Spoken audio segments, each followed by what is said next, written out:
도저히 감당할 수 없는 빚더미에 눌려 있을 때 법이라는 시스템은 과연 어떤 해결책을 제시할까요? 오늘 실제 법원 문서를 한 장 한 장 넘겨보면서 한 개인이 어떻게 막대한 빚을 정리하고 새로운 삶의 기회를 얻는지 그 구체적인 과정을 생생하게 따라가 보겠습니다. 자, 이 숫자 한번 보세요. 5,715만 6,055원. 우리에겐 그냥 숫자일지 몰라도 누군가에겐 정말 인생의 무게 전체를 짓누르는 그런 금액이죠. 빚이 이 정도면 대체 어디서부터 손을 대야 할까요? 정말 막막하죠? 바로 그 절망적인 질문 앞에서 오늘 우리가 자세히 들여다볼 법적 해결책, 개인회생이라는 절차가 시작됩니다. 그래서 오늘 우리가 뭘 살펴볼 거냐면요. 먼저 이 5,700만 원 빚의 정체부터 신청인의 재정 상태는 어떤지 볼 거고요.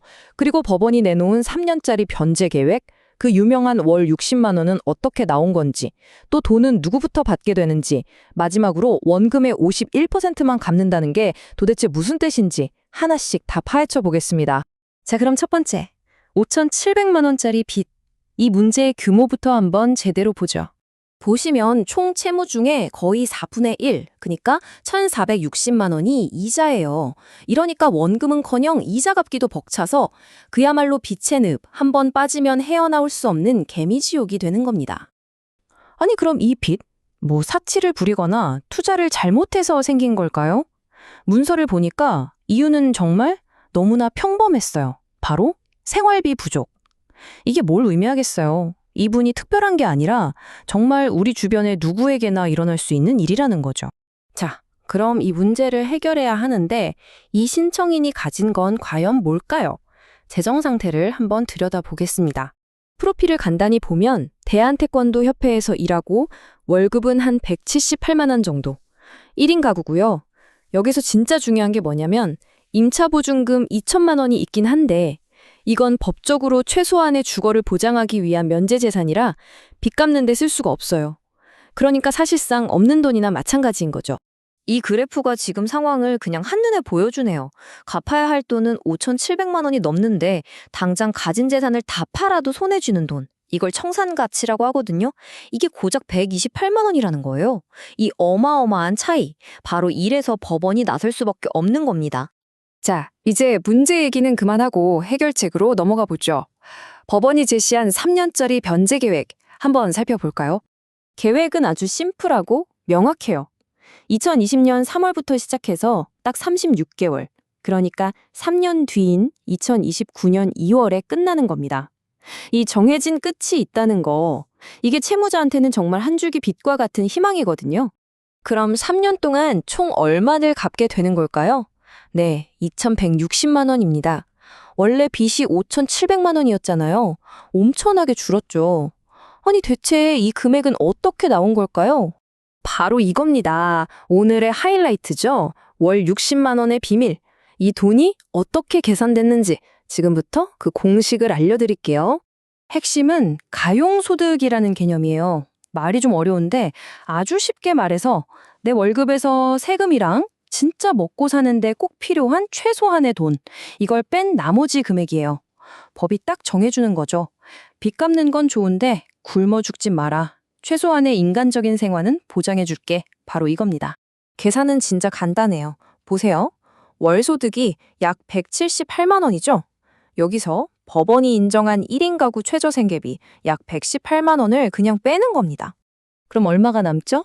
딱 60만 원. 이게 매달 갚아야 할 돈이 되는 거예요. 중요한 건 뭐냐면 네가 빚이 얼마든 상관없어. 네가 갚을 수 있는 만큼만 갚아.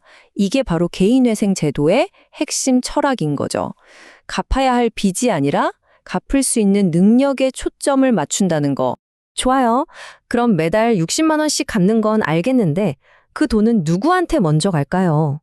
돈 빌려준 사람이 한둘이 아닐 텐데요. 여기에도 다 순서가 있습니다. 자, 이 타임라인을 보시면 아주 명확해요.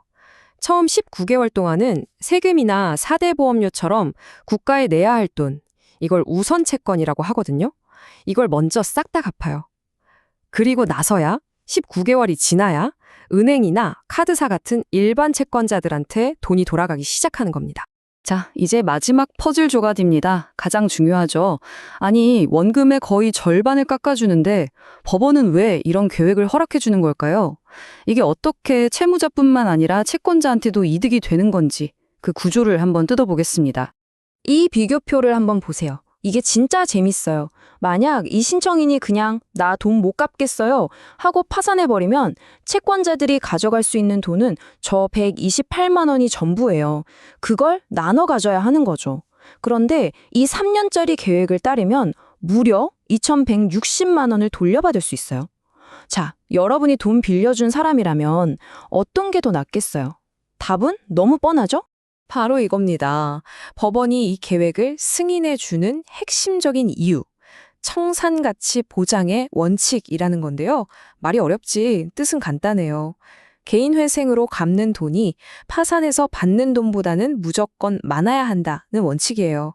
그러니까 채무자한테는 다시 일어설 기회를 주고 채권자한테는 손해를 최소화시켜주는 어떻게 보면 모두를 위한 윈윈 전략인 셈이죠. 그래서 최종 결과가 이렇게 나오는 겁니다. 원금의 51%는 3년간 성실하게 갚고 나머지 원금 49%와 그동안 불어났던 이자는 전액 100% 탕감받는 거죠. 3년간의 고생 끝에 얻는 완전한 재정적 자유, 새로운 출발입니다. 자, 오늘 내용 한번 정리해 볼까요? 핵심은 이겁니다. 첫째, 개인회생은 갚을 능력을 기준으로 한다는 것. 둘째, 최소한의 인간다운 삶, 즉 생계비를 먼저 보장해준다는 것. 셋째, 이 계획은 채권자에게도 파산보다 무조건 이득이어야 한다는 것. 그리고 마지막으로 이 모든 게 막막한 빚더미에서 벗어나 새 출발을 할 수 있는 아주 체계적인 길이라는 점입니다. 마지막으로 이 질문을 한번 던져보고 싶어요. 한 사람의 실패를 그냥 끝으로 보는 게 아니라 빚의 절반을 탕감해주면서까지 다시 일어설 기회를 주는 시스템이 결국엔 채무자, 채권자, 그리고 우리 사회 모두에게 더 나은 결과를 가져온다면 우리는 재정적 실패라는 걸 앞으로 어떻게 바라봐야 할까요? 이건 단순히 한 사람의 빚 이야기가 아니라 우리 사회가 실패를 대하는 태도에 대한 질문일지도 모릅니다.